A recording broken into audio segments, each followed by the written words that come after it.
Como o placebo funciona? Como funciona? Qual que é o mecanismo do efeito placebo?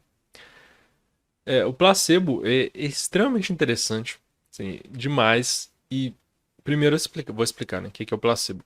O placebo é uma substância inerte ou sem princípio ativo que tem efeitos parecidos com uma substância com princípio ativo. Por exemplo, você está com dor, aí você toma um analgésico, vai diminuir sua dor. Só que se você tomar um placebo, um comprimido sem a substância analgésica, pode ser, sei lá, pílula de farinha, você toma e mesmo assim sua dor diminui. Então, isso é o efeito placebo. Você pensa, nossa, como assim, né? Como que pode ter um efeito que sem a substância real lá? E tem uma discussão, ainda não se sabe completamente como funciona o efeito placebo, mas se sabe bastante já. E eu quero chamar atenção para um ponto aqui, que é a questão, a relação mente-corpo. E para isso eu sugiro que você veja o vídeo O Desastroso Erro de Descartes e por que ele te impede de atrapalhar de estudar psicologia. Acho que vai ser esse o título, mais ou menos. Então tá aí no canal, não deve tá meio recente ainda. Porque uma das coisas que dificulta muito entender efeito placebo é essa separação mente-corpo, como se a mente fosse uma substância diferente, voando, não sei aonde, ou que não tem extensão física afetando o meu corpo. Daí a pessoa pensa, como que se eu fui enganado, eu acreditei que era remédio, como que isso afeta o meu corpo?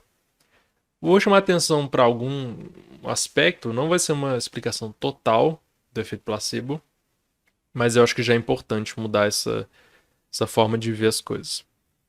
É, Quando a gente está falando em mente, expectativa ou sei lá, percepção mesmo, a gente está falando de funcionamento do cérebro. Então já fica aí, funcionamento do cérebro. Então, quando, por exemplo, eu vejo o contexto, sinais estão atingindo o meu corpo, né? Por exemplo, fótons estão entrando, passando pela minha retina, se convertendo em sinal elétrico, que meu cérebro vai converter em uma representação, ou uma imagem, ou vai fazer várias coisas com aquele sinal, na verdade. Então, é, mesmo quando a gente. Então, por exemplo, eu estou vendo o medicamento que eu estou tomando, eu estou fazendo um ato motor de ingerir. Então, e já imagina que isso tudo, meu cérebro está interpretando. Isso está acontecendo. O que eu queria chamar a atenção no momento é o seguinte: a gente tem questões mais abstratas que, por exemplo, acreditar. Então, uma informação, eu acreditei que aquilo ali tinha um princípio ativo. Esse contexto todo que eu falei já é um componente do placebo, ele já te afeta, que é o seu corpo interpretando sinais do mundo, né? Sinais diferentes, por exemplo, luz converte em eletricidade e vai funcionar, por exemplo, ativando, desativando áreas neuronais, produzindo, liberando neurotransmissores, hormônios. Então, você já entende que é tudo material aí. E quando eu acredito em algo, parece uma coisa. Parece esse negócio da mente como substância que tá não sei aonde, mas não é. Por exemplo, quando eu acredito, quando eu raciocino, quando eu penso deliberadamente sobre algo, meu córtex pré-frontal tá agindo e ele tá mandando sinais para outras áreas. Então, por exemplo, se eu penso sobre algo, por exemplo, se eu penso, eu posso ficar tranquilo. Sinais vão ser enviados para áreas vão ser desativadas, outras vão ser ativadas, hormônios vão ser liberados ou suprimidos. Então, por exemplo, eu posso sentir menos ansiedade. Isso pode diminuindo minha dor. Entende? Então, isso está acontecendo a nível neurofisiológico também.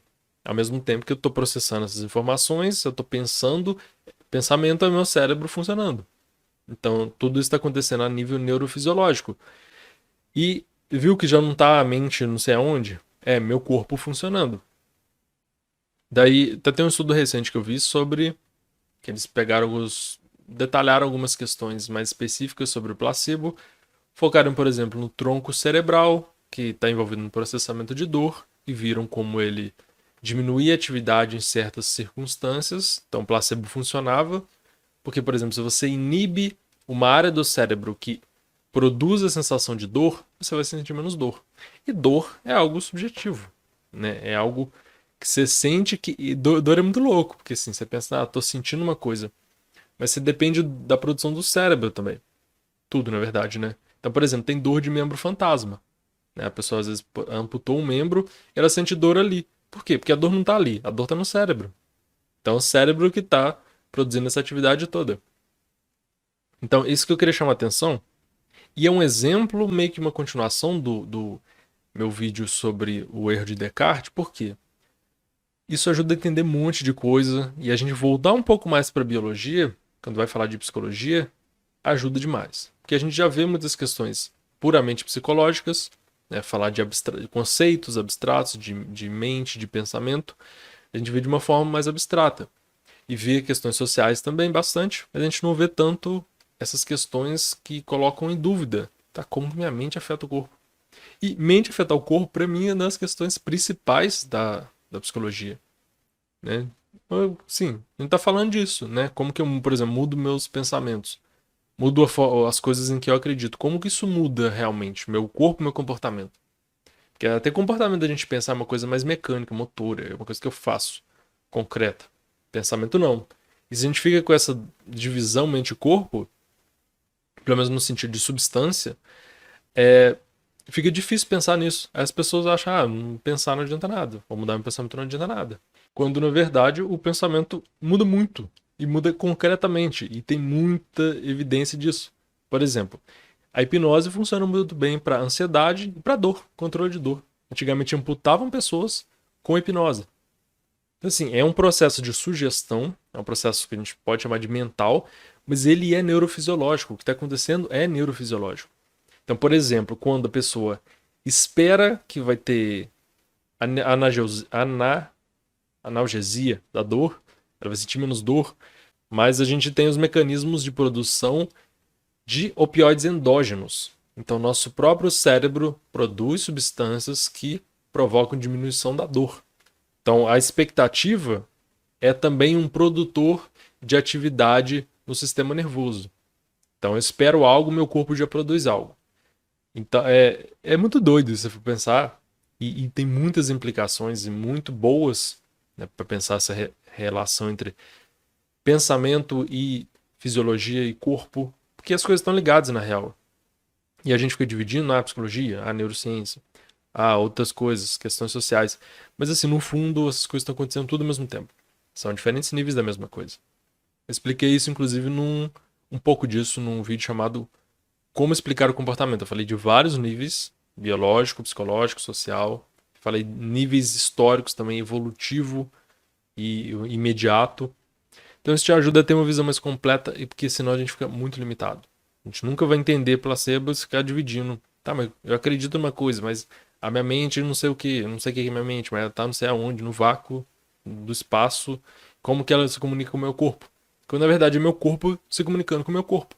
Então, o meu cérebro está pensando, então os sinais dos pensamentos ou dessa atividade que está por baixo dos pensamentos vão ser enviados para outras áreas. Então, por isso que, por exemplo, eu pensar conscientemente, meu córtex pré-frontal, e eu tenho um pensamento, raciocínio mais abstrato, mais, digamos assim, mais sofisticado, eu posso inibir várias outras áreas. Por exemplo, eu posso inibir a amígdala e eu tenho uma regulação emocional. Posso ficar menos ansioso com o meu pensamento consciente. Posso controlar minhas emoções no meu corpo. E ansiedade é corpo funcionando, coração acelerado, sudorese, pulsação, o sangue indo para certas áreas. E envolve também a parte mais que a gente pensa como mais abstrata, que é preocupação, antecipação de algo, algum problema. Então entende como assim? É muito. Espero não ter complicado demais, mas o que eu queria te mostrar é olhar para as coisas como uma coisa só. Então, meu corpo está funcionando, minha mente está funcionando ao mesmo tempo, estou interagindo com o mundo ao mesmo tempo. Você está tomando a medicação, você está pensando coisas, o cérebro está funcionando, isso tudo está relacionado. Então, é uma relação mesmo entre você e o mundo, e não é uma coisa tão dividida assim. Tem aquela coisa, e eu penso sobre essa coisa, e eu estou pensando na minha mente que eu não sei onde está, e aí afeta meu corpo, não sei como, não sei se afeta meu corpo. Entende? E é assim, acho muito útil, muito importante para eu, por exemplo, entender bem psicologia só olhando para essa parte biológica também. Não é que eu tô ignorando as outras, eu tô falando das outras. Mas a gente não olha tanto para a parte biológica, pelo menos no Brasil. Psicologia no Brasil tem essa falta, eu sinto, sabe? Tanto na graduação e o pessoal que tá de fora também não, né, tá estudando psicologia sozinho costuma ter essa limitação. E então é isso. O que você achou? A ideia, foi uma ideia geral, você viu? Eu não expliquei direitinho, porque a minha ideia é mais para atacar esse problema do erro do Descartes, da substância, da divisão mente-corpo, para você entender, sim, de forma superficial mesmo. Falar, então é o meu corpo funcionando, não é minha mente, não é outra substância afetando o meu corpo, não sei como. É o meu corpo funcionando. Facilita demais. O que você acha? Comenta aí. Gostaria mesmo que você comentasse, porque pra mim, assim, entender isso mudou muita coisa, vira chave. E assim, nossa, então é isso. Essa questão que eu tava há anos de como que minha mente afeta o corpo, tá melhor explicada agora. Porque eu tô olhando pro corpo também. Eu não tô olhando só pra mente. Tô olhando pra mente como atividade do corpo, atividade do cérebro. Comenta aí, vamos trocando ideia. Esse assunto é legal pra caramba. Abraço.